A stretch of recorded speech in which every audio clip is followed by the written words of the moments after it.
ఇండియాలోనే #1 varicose veins hospital Avis vascular centre. నమస్కారం, సుమన్ టీవీకి స్వాగతం. నేను మానస. ఈ రోజు మనతో పాటు ఉన్నారు ప్రముఖ జ్యోతిష్యులు, జ్యోతిష్య రత్న, జ్యోతిష్య చక్ర వైభవ నిపుణ డాక్టర్ రాళ్లపల్లి రవికుమార్ గారు. వారితో మాట్లాడదాం. ఇప్పుడు సెప్టెంబర్ 7న సంపూర్ణ చంద్రగ్రహణం ఉంది కాబట్టి ఈ విషయాల గురించి మనం డిస్కస్ చేద్దాం. గురుగారు నమస్కారం అండి. నమస్కారం. గురుగారు, సెప్టెంబర్ 7th సంపూర్ణ చంద్రగ్రహణం అంటున్నారు. ఈ గ్రహణ ప్రభావం ఎలా ఉంటుంది? ముఖ్యంగా గ్రహణం ఏ సమయంలో ఉందో తెలియజేయండి.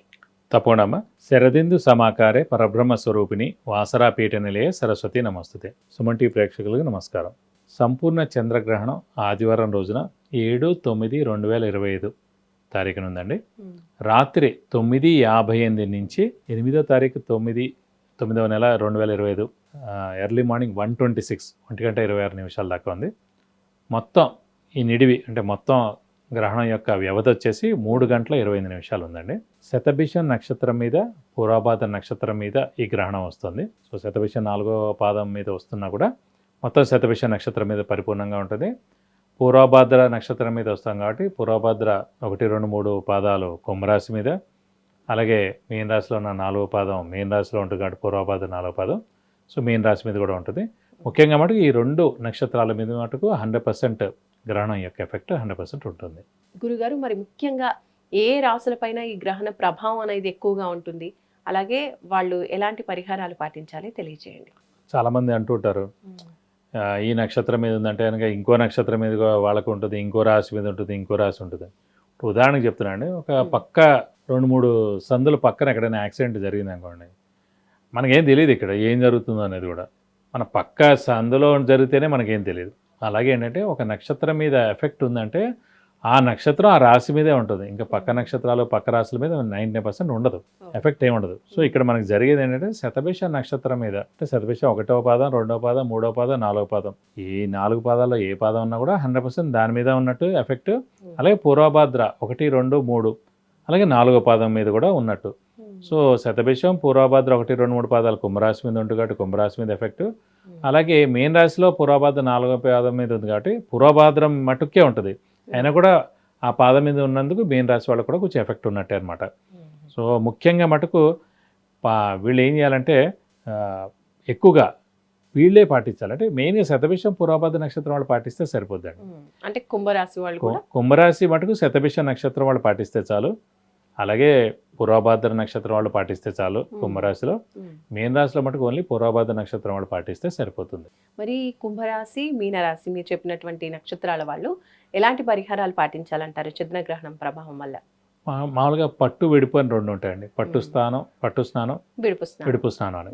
సో మనకి రాత్రి 9:58 స్టార్ట్ అవుతుంది కాబట్టి 9:58 కరెక్ట్గా మనం తలస్నానం చేయడం. అలాగే నెక్స్ట్ రోజు 8వ తారీఖు రోజున సోమవారం రోజున 1:26 తెల్లారగట్లు కాబట్టి అప్పుడు కూడా మనం తలస్నానం చేయడం. ముఖ్యంగా ఈ శతభిషం పూర్వభాద్ర నక్షత్రం వాళ్ళే, మిగతా వాళ్ళు ఏమక్కర్లేదు. మిగతా వాళ్ళు ఆ నెక్స్ట్ రోజు పొద్దున్న తలస్నానం చేస్తే చాలు. మిగతా నక్షత్రాలు అన్ని నక్షత్రాలు అన్ని రాసుల వారు కూడా. ఈ 2 నక్షత్రాలు మటుకు ఖచ్చితంగా 9:58 రాత్రికి మళ్ళీ తెల్లారగట్ల 1:26 2 సార్లు తలస్నానం చేయడం అంటే పట్టు విడుపు స్నానం చేయడం మెయిన్గా. ఎందుకంటే గ్రహణం మనం ఎప్పుడు రాశి ఫలాల్లో కూడా చెప్పుకుంటాం. ముఖ్యంగా ఉదాహరణకి కుంభరాశి వారికి చెప్పినప్పుడు ఏదన్నా ఇప్పుడు మనకి గ్రహణ సమయం అని అంటుంటారు. గ్రహణ సమయం అంటే ఏం లేదండి, మన రాశిలో రాహు కానీ కేతు కానీ వచ్చి ఉన్నప్పుడు ఏడార్థం రోజులు అక్కడే ఉంటారన్నమాట. సో ఏడార్థం పీరియడ్లో మనం ఎంత మంచి వాళ్ళైనా, ఎంత హెల్పింగ్ నేచర్ ఉన్నా, ఎంత దైవభక్తి ఉన్నా, ఎంతో మంచివాడైనా, నీతి నిజాయితీ కరెక్ట్గా ఉన్నా కూడా ఈ గ్రహణ సమయం లాంటిదన్నమాట ఈ ఏడార్థం కూడా. ఫర్ ఎగ్జాంపుల్ కుంభరాశి వారికి అక్కడ రాహు ఉన్నాడు కాబట్టి ఈ ఏడార్థం అంతా కూడా అక్కడే ఉంటాడు కాబట్టి ఈ ఏడార్థం మనం ఎంత మంచిగా ఉన్నా కూడా అవతల వాడు సరిగ్గా లేడు, పెళ్ళైన తర్వాత మారిపోయాడు, ఇదివరకులా లేడు, ఇదివరకు హెల్పింగ్ నేచర్ ఉండేది, ఇప్పుడు మాట్లాడలేదు, పొగరు వచ్చింది, గర్వం పెరిగి, ఇవన్నీ ఉంటాయి అన్నమాట. సో అది ఏం లేదండి, గ్రహణం అనేది ఏంటంటే మనకి నడుస్తున్నట్టు అన్నమాట సమయం. అందుకే ఎక్కువ రాశి ఫలాలు అలాగే చెప్పేవాడిని, కుంభరాశి కానీ మనకి సింహరాశి కానీ. సో కుంభరాశి వాడికి ఆ రాహు రాశిలో ఉండడం వల్లనే ఈ ఏడార్థం పీరియడ్ ఇలాగే ఉంటుంది. ఇదే కాకుండా అనుకోకుండా గ్రహణం ఒరిజినల్ గ్రహణమే వచ్చింది అనుకోండి, ఇంకా ఇంపాక్ట్ ఎక్కువ ఉంటుంది. కాబట్టి ఈ సమయాల్లో ముఖ్యంగా ప్రయాణాలు అస్సలు చేయకూడదు, ట్రావెలింగ్ అస్సలు ఆ 2-3 రోజులు ట్రావెలింగ్ అసలు చేయకూడదు. 7వ తారీఖు 8వ తారీఖు అస్సలు ప్రయాణాలు చేయకూడదు. ఇంట్లో ఉండడం క్షేమం. ఎందుకంటే ఖచ్చితంగా బయటకు వెళ్తే ప్రమాదం పొంచి ఉంటుంది. అంటే పంచభూతాలు ఒక దేవుడి అధీనంలో ఉంటాయి. సో మానవులు ఎవరు అతీతులు కాదు. ఇప్పుడు చూడండి, మనకి వర్షం నీళ్ళకే భరించలేకపోతున్నాం. అది గ్రహణం కాదు, ఏం కాదు. నిజంగా గ్రహణం వచ్చినప్పుడు ఎంత ఇంపాక్ట్ ఉంటుంది. సో అది మన చేతిలో ఉన్నమాట. కాబట్టి మనం ఆ 2 రోజులు కూడా ఖచ్చితంగా ప్రయాణాలన్నీ కూడా మనం చేయకుండా ఉండడం ఉత్తమం. ముఖ్యంగా ఈ పూర్వభాద్ర నక్షత్రం, శతభిష నక్షత్రం వాళ్ళు, మిగతా వాళ్ళు వాళ్ళ ఇష్టం, కానీ సాధారణంగా చేయకపోవడం ఉత్తమం. ఆ రోజు ఏ పని స్టార్ట్ చేయరు, ఆ రోజు ఏ పని చేయరు కూడా. సో ఖచ్చితంగా పట్టు విడుపు స్నానాలు చేయాలి. అలాగే ఈ 9:58 నుంచి అంటే ఆ రాశి వాళ్ళు, అంటే ముఖ్యంగా కుంభరాశి, మీన రాశి వాళ్ళు, ఆ రాశి వాళ్ళు మటుకు ముఖ్యంగా శతభిషం పూర్వభాద్ర నక్షత్రం వాళ్ళు ఆ 3:30 గంటల వ్యవధిలో మటుకు మనకు వచ్చిన శ్లోకం పఠిస్తే చాలా మంచిది. లేదంటే మనం మొబైల్ ఆన్ చేసినా శ్లోకాలు పెట్టుకుంటే మంచిది. అలాగే ఖచ్చితంగా మనకి కనీసం ఓం నమః శివాయ, గం గణపతే నమః, లేకపోతే మనకి వచ్చిన ఏ శ్లోకం వస్తే, ఏ మంత్రం వస్తే అది చదువుకుంటే మంచిది. ఎందుకంటే గ్రహణ సమయంలో, మామూలు సమయంలో ఒక్కసారి మనం ఒక శ్లోకం పఠించాం అనుకోండి, గ్రహణ సమయంలో ఒకసారి చదివితే అది 1,000,000 సార్లు చదివినట్టమాట. అంత పుణ్యం వస్తుంది, అంత దైవబలం, దైవానుగ్రహం కూడా పెరుగుతుంది. కాబట్టి ఆల్రెడీ మనకి కుంభరాశి వారికి గ్రహణ సమయంలాగా ఈ అనార్థంత పీరియడ్ కూడా ఉంది. కాబట్టి ఈ గ్రహణం సరిగ్గా మనం పాటిస్తే ఈ అనార్థం కూడా చాలా బాగుంటుంది, తర్వాత రోజుల్లో కూడా చాలా బాగుంటుందని చెప్పుకోవచ్చు. గురుగారు, మరి ఆహారం కూడా ఈ సమయం గ్రహణానికి ముందే తినడం ఆపేయాలి అంటారు కదా, ఇది ఏ టైంలో అంటారు? అంటే ఒక 2 గంటల ముందు మనం ఆపేస్తే సరిపోద్దండి. ఇప్పుడు మనకి 9:58 అంటే ఇంచుమించు 10 అనుకోండి. సో 8 నుంచి మనం తినకుండా ఉంటే సరిపోతుంది. 8 లోపల తినేస్తే సరిపోతుంది. మెయిన్గా గర్భిణీ స్త్రీలు మటుకు జాగ్రత్తగా ఉండాలి. సో వాళ్ళు మటుకు ఈ సమయంలో ఎక్కువ కదలిక లేకుండా పడుకొని ఉండడం బెస్ట్, విశ్రాంతి తీసుకోవడం బెస్ట్. ఈ సమయంలో మనకి ఎన్ని శ్లోకాలు వస్తాయి, ఎన్ని అష్టోత్తరాలు వస్తాయి, ఏదో ఒక బుక్ అయినా సరే, దేవుడి బుక్ ఏదో ఒకటి, అష్టోత్తరం బుక్ ఏదో ఒకటి మనం చదువుకుంటే చాలా మంచిది. అంటే ఆ పుట్టబోయే బిడ్డకి చాలా మంచి ఇది ఉంటుంది. ఈ టైంలో మనం ఎక్కువగా దైవనామస్మరణ చేయడం వలన పిల్లాడు కూడా చాలా మంచి జరుగుతుంది. అలాగే ఫుడ్ ఐటమ్స్ మీద దర్బలు వేసుకుంటే చాలా మంచిది. అలాగే దేవుడి మీద కూడా దర్బలు వేసుకుంటే మంచిది. ఈ టైంలో కూడా మనం వాటర్ తాగకుండా ఉండడం బెస్ట్. సో వాటర్ కానీ ఫుడ్ కానీ ఏదైనా సరే 8 లోపల మెయిన్. అంటే ఇవన్నీ కూడా చిన్నపిల్లలకి ఏం వర్తించవండి. బాగా చిన్నపిల్లలు అంటే 5 ఏళ్ళు 10 ఏళ్ల చిన్నపిల్లలకి ఏం వర్తించదు.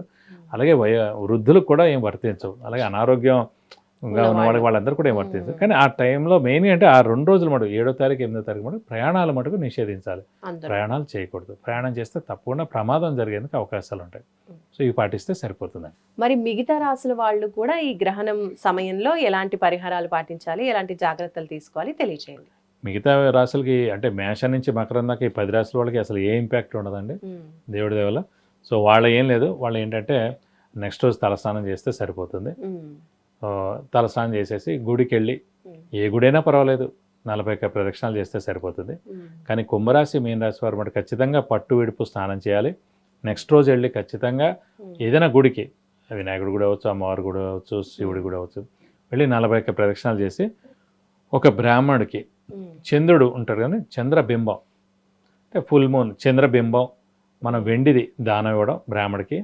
అలాగే చంద్రుడు రిలేటెడ్ ఐటమ్ వచ్చేసి మనకి బియ్యం అండి, బియ్యం కేజీంపావు దానం ఇవ్వడం. అలాగే ఒక 100 రూపాయల క్యాష్ ఇవ్వడం. అంటే ఏదొక దానం ఇచ్చేటప్పుడు డబ్బులు కూడా ఇస్తే చాలా మంచిది. దక్షిణగా 100 రూపాయలు ఇవ్వడం. అలాగే వైట్, చంద్రుడికి వైట్ కలర్ కాబట్టి వైట్ పంచె కానీ వైట్ లుంగి కానీ దానం ఇస్తానుక దోషం మొత్తం తొలగిపోయినట్టమాట. సో ఖచ్చితంగా ఈ ఐటమ్స్ మటుకు శతభిష నక్షత్రం, పూర్వభాద్ర నక్షత్రం వాళ్ళు ఖచ్చితంగా ఈ ఐటమ్స్ దానం ఇస్తే చాలా మంచిది. ధన్యవాదాలు గురుగారు. నమస్కారం. నమస్కారం. చూసారు కదండి, సెప్టెంబర్ 7న సంపూర్ణ చంద్రగ్రహణం ఉంది. మరి ఈ గ్రహణ ప్రభావం ఏ రాశులపైన ఉంటుంది, ఎలాంటి జాగ్రత్తలు తీసుకోవాలి, ప్రతి ఒక్కరు కూడా ఈ గ్రహణం సమయంలో పాటించవలసిన విషయాలు, పరిహారాల గురించి గురుగారు తెలియజేశారు. చూస్తూనే ఉండండి సుమన్ టీవీ. నమస్కారం.